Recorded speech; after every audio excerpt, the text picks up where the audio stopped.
গোটেইটো ঘূৰি থাক মাথাটো ওপৰলৈ কৰিবি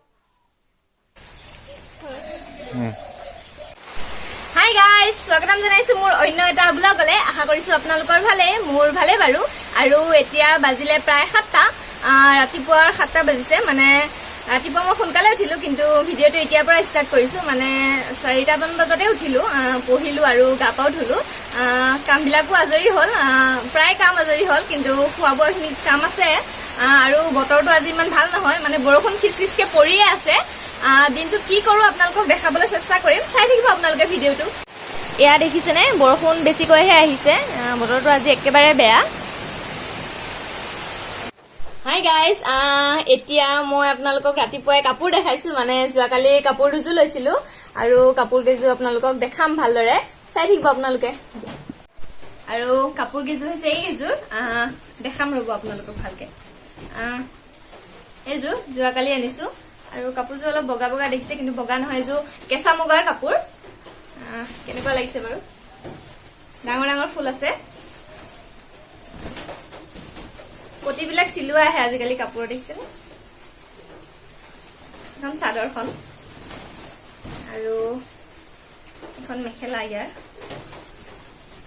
মেখেলাখনৰ ওপৰলৈকে ফুল আছে কিন্তু দেখিছেনে আজিকালি ওলাইছে এনেকুৱা নতুন ডিজাইনৰ কেঁচা মুগাৰ কাপোৰ আৰু ব্লাউজটো অলপ হেভি আছে ফুল দেখিছেনে হেভি মানে এইখিনিলৈকে ফুল আছে গোটেই গাটোতে ফুল নাই এইযোৰ কাপোৰযোৰ আৰু এইযোৰ কেঁচা মুগাৰ হয় টচ মুগাৰ নহয় কেঁচা মুগাৰ হয় আৰু এইযোৰ লৈছো একেবাৰে চিম্পুল কাপোৰ ঘৰত পিন্ধিবৰ কাৰণে কটনৰ হয় পিয়ৰ কটনৰ শাৰী মেখেলা চাদৰ নিচিনা আৰু মেখেলাখন চিলুৱাই আহিছে কিন্তু আৰু এইটো ব্লাউজ আছে ব্লাউজটো চিলাম তাৰপিছত পিন্ধিম এযোৰ আৰু আগতে মই যোন কেইযোৰ কাপোৰ দেখাইছিলো সেইযোৰ কেঁচা মুগা আৰু এনেকুৱা এযোৰ আছিলে মোৰ চিলাব দিছো আপোনালোকক কৈছো আগৰ ভিডিঅ'ত আৰু সেইযোৰ কেঁচা মুগা আৰু পাট মিক্স আছিলে মই কওঁতে ভুল হৈছে টচ মুগাৰ বুলি কলো আৰু কিছুমানে কমেন্টত কৈছে যে টচ মুগাৰ কাপোৰ ইমান দাম নহয় সেইযোৰ কেঁচা মুগা আৰু পাট মিক্স আছিলে একো নাই বাৰু হৈ যায় তেনেকুৱা এইযোৰ দামটো লৈছিলে আপোনাৰ 10,000 টকা আৰু আগৰযোৰ 10,000 আছিলে আগৰযোৰ কেঁচা মুগা আৰু পাট মিক্স আছিলে কালাৰটো অলপ হোৱাইট টাইপ আছিলে এইযোৰ অলপ ডাৰ্ক হয় মানে একেবাৰে মুগাৰ নিচিনাই লাগে কালাৰটো ভালদৰে আহিছে নে নাই জানো কেমেৰাত এনে কিন্তু মুগাৰ মানে পিয়ৰ মুগাৰ নিচিনা লাগে অলপ পাতল হয় মুগাৰ নহয় আৰু তথাপি মুগাৰ নিচিনাই লাগে Say your voice out, baby, but you never answer. 'Cause I was here with the others. Ooh, ooh. I put those on when you really love me, but those things were really far away. Ooh. You te amo, pero no respondes. Nothing that you don't get. আৰু মই ৰাতিপুৱাই gas জ্বলাই ললো মানে oats অলপ বনাম হাজবেণ্ডৰ কাৰণে একেবাৰে সহজকৈ সদায় এনেকৈ বনাওঁ মই গাখীৰতে সিজাই দিওঁ আৰু অলপ সময় সিজালেই হয় পটককৈ হৈ যায় এয়া ওটছ গাখীৰখিনি অলপ গৰম কৰিছোঁ আৰু অকণমান চেনি দিছোঁ চেনি কমাই দিওঁ কম চেনি খায় আৰু ওটছ অলপ দি সিজাম অলপ সময় সিজাম 2-3 মিনিট সিজালে গাখীৰখিনি অলপ থিৰ হ'লে ৰাখি দিম আৰু এয়া ওটছখিনি দি ল'লোঁ বেছি দিয়া নাই 2-3 চামুচ দিছোঁ সিজাই ল'ম এইখিনি আৰু তেখেতক ওটছ দি থকা কাৰণ এটা আছে মানে অলপ অবেচিটি নিচিনা হৈছিলে সেইটো কাৰণে দিওঁ ওটছ খালে ভোকটো কম লাগে মানে ফাইবাৰ বহুত পৰিমাণে থাকে ওটছত আৰু প্ৰটিনো পায় ভিটামিনো পায় সেইটো কাৰণে ওটছটো দি আছোঁ মই এয়া হৈ গ'ল থিৰ হৈ গ'ল একেবাৰে অলপ বনাই দিওঁ হাই গাইজ এতিয়া প্ৰায় 11 মান বাজিলেহি দুপৰীয়া সাজৰ কাৰণে মই ভাত বনামগৈ আৰু হাজবেণ্ডে আনিছে মটন মইনো কেনেকৈ বনাওঁ আপোনালোকক দেখাম একেবাৰে সহজ পদ্ধতিৰে বনাম চাই থাকিব আপোনালোকে ভিডিঅ'টো আৰু এয়া মাংসখিনি মই উলিয়াই ল'লোঁ মাংস 1 কেজি আছে আৰু মটন হয় এইখিনি মই ধুনীয়াকৈ মেৰিনেট কৰি ল'ম মছলা দি নিমখ হালধি সকলোবোৰ দি মেৰিনেট কৰি ৰাখি থ'ম অলপ সময় তাৰপিছত বনাম হালধি দিছোঁ আৰু মিঠাতেল দিম মেৰিনেট কৰি অলপ সময় ৰাখিম তাৰপিছত বনাম মেৰিনেট নকৰিলে মাংসটো ভাল নালাগে খাবলৈ আৰু দৈ দিলে বেছি ভাল মোৰ ওচৰত দৈ বেছি নাই একেবাৰে অকণমান দৈ ভালদৰে হোৱাই নাই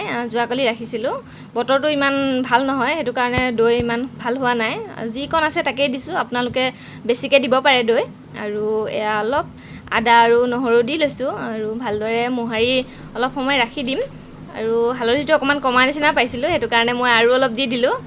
খাচী মাংসত অলপ পানী মৰা নিচিনা থাকে, সেইটো কাৰণে কিজানি তেনেকুৱা হৈছে, সেইটো কাৰণে মই আকৌ অলপ দি দিলোঁ। মানে এয়া ভালদৰে মেৰিনেট কৰি ল'লোঁ আৰু এয়া মছলা ঠিক কৰি ল'লোঁ। আৰু এটা ভোট জলকীয়া লৈছোঁ, জ্বলা যিহেতু খায় আমাৰ ঘৰত, সেইটো কাৰণে।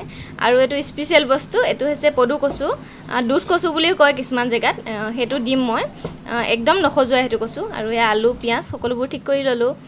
আৰু এয়া কুকাৰত বনাম, সেইটো কাৰণে কুকাৰতে তেল দিছোঁ। আৰু কুকাৰত বনালে খাচী মাংস ভাল হয়, আৰু এটা চিটি দি দিব পাৰিম, সেইটো কাৰণে। তেলটো মই অনুমান পোৱা নাই, কুকাৰত দি লৈছোঁ অলপ বেছিকৈ। আৰু এয়া লং ইলাচি গোটাকৈ দি লৈছোঁ তেলত, অলপ সময় দি ল'ম। তাৰপিছত এয়া তেজপাত দিছোঁ আৰু পিঁয়াজখিনি দি দিছোঁ, পিঁয়াজ অলপ বেছিকৈ দিছোঁ। অলপ মিঠা লাগিব, একো নাই, ভাল লাগিব খাবলৈ। আৰু অলপ সময় ৰঙচুৱাকৈ ভাজি ল'ম পিঁয়াজখিনি, তাৰপিছত আদা নহৰু দিম। অলপ জুইটো কমাই অলপ সময় ভাজি ল'ম। আৰু এয়া ওচৰতে বোৱাৰীজনী আছে, তাই মোৰ ওচৰতে কেমেৰা ধৰি আছিলে, এয়া ভাজি লৈছোঁ। আৰু এইখিনি দেখিছেনে, ৰঙা হৈ গ'ল, ৰঙচুৱা হৈ গ'ল। আদা নহৰু দিছোঁ, আৰু এইখিনিও অলপ অলপ ভাজি ল'ম। আদা নহৰু বেছিকৈ নাভাজোঁ, একেবাৰে কম পৰিমাণে ভাজিম, বেছিকৈ ভাজিলে দেৰি যোৱা নিচিনা হ'ব আৰু গোন্ধ এটা আহিব। অকণমান ভাজি মই মাংসখিনি দি দিম, আদা নহৰুখিনি।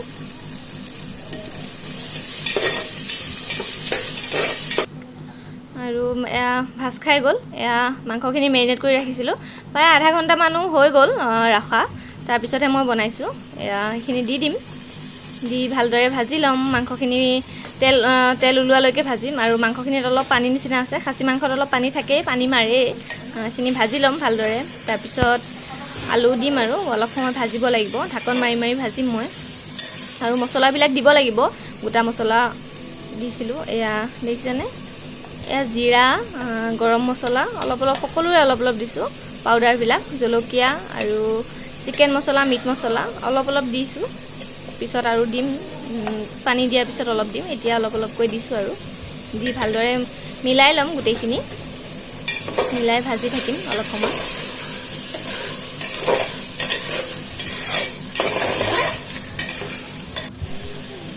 অলপ সময় ঢাকি থ'ম। আৰু এয়া 10 মিনিটমান ৰাখিলোঁ, জুইটো কমাই দি পেলাই। তেল ওলাব ধৰিছে আৰু মাংসত, এতিয়া জুইটো অকণমান বেছিকৈ দিছোঁ, অলপ সিজি গ'ল। এতিয়া মই ইয়াতে দি দিছোঁ ভোট জলকীয়াটো। ভোট জলকীয়াটো নিজে ভাঙি যাব, কাটি দিয়া নাই আৰু গলি যাবগৈ নিজে। আৰু অলপ জালুক দিছোঁ, জালুকখিনি দিয়াই নাছিলোঁ, তেলত জালুক দিলে জালুকৰ জ্বলাটো নাইকিয়া হৈ যায়, সেইটো কাৰণে। আৰু এইখিনি আকৌ ঢাকি ৰাখিম মই, তাৰপিছত আকৌ খুলি চাম। আৰু এয়া আকৌ 10 মিনিটমানৰ পিছত, 10 মিনিট নহয়, প্ৰায় 7-8 মিনিটমানৰ পিছত আকৌ খুলি চালোঁ। এয়া আকৌ তেল ওলাইছে, মাংসখিনি সিজিছে, প্ৰায় সিজি গ'ল, বঢ়িয়াকৈ সিজি গ'ল। আৰু এয়া আলু অলপ দিম, আলু বেছি যেন লাগিছে, সেইটো কাৰণে বেছিকৈ কাটিলোঁ নেকি, অলপ কমাই দিম আলু। আৰু কচুখিনি যে, পদু কচুখিনি, এয়াও দি দিম, অলপ বেছি হোৱা নিচিনা লাগিছে, সেইকাৰণে অলপ কমাই কমাই দি দিলোঁ। এইখিনি ভালদৰে লৰাই ল'ম, ধুনীয়াকৈ মিলাই ল'ম মাংসখিনিৰ লগত। তাৰপিছত আকৌ অলপ সময় ভাজিম, আলু সিজালৈকে ভাজি থাকিম, লৰাই লৰাই। ঢাকিও ৰাখিম অলপ সময়, যাতে আলুখিনি অলপ সিজে, কচুখিনিও সিজি যায়। অলপ সময় ঢাকি ৰাখিছিলোঁ। আৰু এয়া দেখিছেনে, অলপ অলপ সিজিছে, আৰু আকৌ লৰাই দিম। অতি বেছি 2-3 মিনিট ৰাখি ৰাখি ভাজিবলগীয়া হৈছে, অলপ লাগি যায়, তলৰ পৰা তেল ওলাইছে, মাংসখিনি যিহেতু পানীখিনি শুকাই গৈছে, সেইটো কাৰণে। এয়া দেখিছেনে, কচুখিনি নাইকিয়াই হৈ গ'ল, গলি গ'লগৈ। আৰু এয়া আলু সিজি গ'ল। এতিয়া ইয়াতে পানী এড কৰিব লাগিব, পানী মানে গৰম পানী এড কৰিছোঁ মই। তাৰপিছত প্ৰেছাৰৰ চিটি আহিবৰ কাৰণে মই ঢাকনখন লগাই দিম, সেইটো কাৰণে অলপ পানী বেছিকৈ দিছোঁ। তাৰপিছত আকৌ উতলাব লাগিব, এয়া মই চিটি আহিবৰ কাৰণে লগাই দিলোঁ। এয়া দেখিছেনে, চিটি আহি গ'ল, কিন্তু মই চিটিটো অফ কৰি আকৌ উতল আহিবৰ কাৰণে লগাই দিলোঁ গেছটো। এয়া দেখিছেনে, আকৌ উতল আহিলে আলুখিনি অলপ ভাঙি দিম, আলুখিনি ভাঙি অলপ গাঢ় হ'বলৈ দিম জোলটো, তেতিয়া ভাল লাগিব খাবলৈ। প্ৰেছাৰত দিলে ইমান মানে টেষ্টি নহয়গৈ, প্ৰেছাৰ কুকাৰত দি বন্ধ কৰি দিলে অলপ সময় আকৌ সিজাবলগীয়া হয়, তেতিয়া ভাল লাগে। আৰু এয়া গৰম মছলা অলপ দি দিছোঁ, যিখিনি মছলা ৰাখি থৈছিলোঁ সেইখিনি দি দিছোঁ এতিয়া। আৰু ধুনীয়াকৈ উতল আহিলে, মাংসখিনি অলপ টাৰি হৈছে। আৰু এতিয়া মাংস ৰেডি হৈ গ'ল, বন্ধ কৰি দিওঁ মই গেছটো। আৰু ভাতৰ লগত পৰিৱেশন কৰিম, ধুনীয়া টেষ্টি হ'ব খাবলৈ। এতিয়া 4 মানে বাজিলেহি, ভাত পানী খাই অথনিয়ে আজৰি হ'লোঁ, আৰু আপোনালোকক লগ কৰিবই পৰা নাই।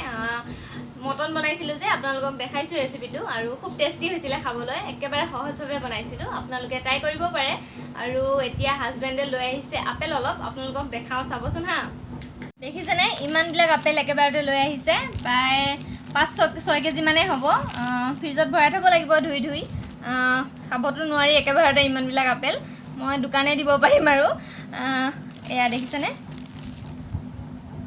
আপেলবিলাক ধুই ফ্ৰিজত ভৰাই থৈ আহিলোঁ আৰু এতিয়া বেলেগ কামো কৰিলোঁ এতিয়া প্ৰায় 5 মান বাজিলেহি আপোনালোকক লগ কৰোঁতে আজিৰ ভিডিঅ'টো ভাবিছোঁ ইমানতে সমাপ্ত কৰোঁ আৰু ভিডিঅ'টো চাই কেনেকুৱা পালে জনাব বিশেষকৈ ৰেচিপিটো মটনৰ ৰেচিপিটো একেবাৰে সহজভাৱে বনালোঁ আৰু ভাল পালে লাইক কৰিব কমেণ্ট কৰিব আৰু যিমান পাৰে বন্ধুবৰ্গৰ লগত মোৰ চেনেলটো শ্বেয়াৰ কৰি দিব আৰু ছাবস্ক্ৰাইব কৰিবলৈ নাপাহৰিব আৰু তলত থকা বেল বটনটো প্ৰেছ কৰি দিব তেতিয়া মই নতুন ভিডিঅ' দিলে আপোনালোকে নটিফিকেশ্যনটো পোনপ্ৰথমে পাই যাব তেতিয়াহ'লে আজিলৈ বাই